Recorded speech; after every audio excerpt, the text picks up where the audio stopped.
ये बड़ी खबर है आपके लिए, एक बार फिर से दोहरा देने लायक खबर है कि पहले जो मार्जिन दिखाई दे रहा था, जब 155 उधर था और इधर 105 के आसपास फिगर दिखाई दे रहा था, अब 155 के साथ जो साथ में फिगर दिखाई दे रहा है वो 120 का दिखाई दे रहा है। मतलब जो मार्जिन है वो नैरो हुआ है और अब ईवीएम की गिनती निश्चित रूप से शुरू हो गई होगी। हालांकि उत्तराखंड के संदर्भ में संजय चोकर कह रहे हैं कि अभी ईवीएम वाले रुझान मिलने शुरू नहीं हुए हैं, ये पोस्टल बैलेट वाले रुझान है और ये कैरी करेंगे ऐसा उनको नहीं लगता। लेकिन 36-25 जो दिखाई दे रहा है, जोशी सर मैं आपके पास आ रहा हूं, ये 36-25 उत्तराखंड के संदर्भ में जो दिखाई दे रहा है, ऐसा ही कुछ आगे बढ़ता नजर आएगा, बदलेगा ये बहुत ड्रास्टिकली?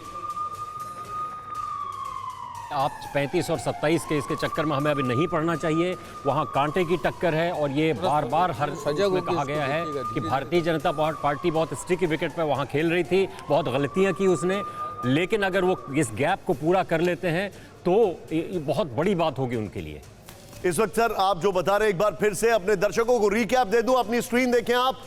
TV9 भारतवर्ष बड़ा तेजी से आपके सामने लेकर आ रहा है। Top of the screen 294, close to 300, 158 BJP, 123 Samajwadi Party, BSP 6, Congress 3, others 4। ये बड़ी खबर, मैं फिर इसको बता रहा हूं। 158 BJP, 123 Samajwadi Party, BSP 6, Congress 3, others 4 और 294 में से ये है Punjab. On your left, screen के लेफ्ट में अगर आप देखें, कांग्रेस 30, आम आदमी party 44, Shiromani Akali Dal 9, BJP 3। Bottom down Uttarakhand 35 BJP, 27 Congress, आम आदमी पार्टी 1, अदर्स 1। गोवा में बीजेपी 14, कांग्रेस 16, ये स्टैटिक है आप बड़ी देर से। और यहां पर धूरी सीट से आपके भगवंत मान आगे चल रहे हैं, कैप्टन अमरिंदर पीछे चल रहे हैं। सीधे चलते हैं अपने डेटा सेंटर में। डेटा सेंटर में बैक टू यू पूर्णिमा। आ जाइए। अभी यहाँ पर आ चुके हैं इस वक्त एनालिसिस के लिए, और क्योंकि पार्था आपने सांडला सीट का जिक्र किया जहां से बीजेपी लीड कर रही है, अब ये बताइए फाइनल क्या होगा, क्योंकि ट्रेंड्स अभी बीजेपी लीड करती हुई नजर आ रही है। ट्रेंड्स ये देखिए बहुत इंटरेस्टिंग जो है यहाँ पर, जो सपा का अलायंस जो है, ये सुहेलदेव भारतीय पार्टी, इनको सिर्फ 7% वोट गिर रहा है और बीजेपी और बहुजन समाज पार्टी में फाइट दिखाई दे रहा है। ये सीट आप देखेंगे फर्स्ट राउंड में, पिछले बार 2019 में यहाँ पर बीजेपी को 62% वोट गिरा था, तो बीजेपी का वोट थोड़ा सा घटा है, 6% का करीब वोट घटा है, ठीक है। लेकिन हमारा जो प्रोजेक्शंस है, जब फाइनली अगर ये ट्रेंड चलता रहा है तो संडीला में बीजेपी को फाइनल जीत हासिल होगा। ठीक है, यानी कि कैलकुलेशन के हिसाब से ब्रेकिंग ये है कि संडीला में बीजेपी जीतेगी, ऐसा पार्था बता रहे हैं। और इसका बेसिस अगर आप समझा पाए पार्था, जल्दी से संडीला का बता दीजिए, क्योंकि 2 की अपडेट आ चुकी है, बीजेपी जहां लीड कर रही है as per election commission website.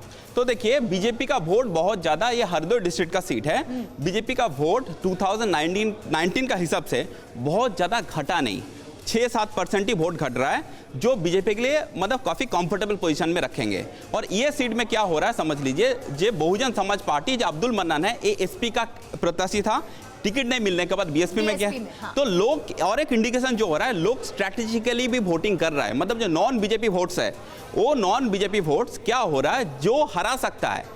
Initial जो ट्रेंड है, अब्दुल मन्नान के पास जा रहे हैं आप कह रहे हैं? हाँ, अब्दुल, और बहुजन समाज पार्टी से लड़ रहा है, ठीक है, तो उनके पास जा रहा है। तो यानी सेकंड नंबर पे आपको बहुजन समाज पार्टी अभी फिलहाल नजर आ रही है, लेकिन बीजेपी लीड करती हुई अभी सांडेला सीट पर, और ये इसका कैलकुलेशन फिलहाल नजर आ रहा है। Over to you Nishant and Dinesh. आप जो बता रही है, यहां पर एक बार फिर से अपने दर्शकों को स्क्रीन दिखाना चाहूंगा आपके सामने। टॉप ऑफ द स्क्रीन अगर आप देखें, यहां पर बीजेपी 165, उत्तर प्रदेश में 195 में से Samajwadi party 117, BSP 6, Congress 3, others की अगर बात की जाए तो 4। अमेठी में सपा ऑन योर राइट अगर आप देखें, सपा को 3 है, अमेठी में बीजेपी 1 है, बड़ा इंटरेस्टिंग है। अयोध्या में भी सपा 1 है, ये बड़ा इंटरेस्टिंग है। मैं ये हेमंत सर से जरूर पूछना चाहूंगा, अयोध्या में सपा लीड ले रही है 1 सीट वहां पर, और ये कैसे संभव है, ये सोचने वाली बात है। हालांकि आप बीजेपी 170, सपा अगर समाजवादी पार्टी की बात की जाए 115, BSP 5, कांग्रेस 2, अदर्स 3। आप अयोध्या की सीट पर समाजवादी पार्टी आगे सर। निशांत, ये भारतीय जनता पार्टी के लिए सोचने की बात होगी। हालांकि मैं फिर कहूँगा ये बहुत अर्ली है, अर्ली ट्रेंड है, और बाद में ये सेटल होगा, और सेटल होगा तो मुझे लगता है बीजेपी के पक्ष में सेटल होना चाहिए, क्योंकि मैंने वहाँ देखा है बाद में स्थितियाँ सुधरी हैं। लेकिन अयोध्या की स्थिति का आकलन आप इसी बात से लगा सकते हैं कि अयोध्या का जो उम्मीदवार है वेद प्रकाश गुप्ता, उसने 1 वर्ष पहले सार्वजनिक घोषणा की थी कि मैं चुनाव नहीं लड़ूंगा अगला, और उससे 1 वर्ष पहले उन्होंने निजी तौर पर यह फैसला कर लिया था कि अगला चुनाव उन्हें नहीं लड़ना है। तो 2 बरस से वहाँ पर भारतीय जनता पार्टी का विधायक था ही नहीं संघर्ष में और जनता के बीच, इसके बाद भी उसको टिकट दे दिया गया है। मुझे लगता है एक वजह ये भी होगी।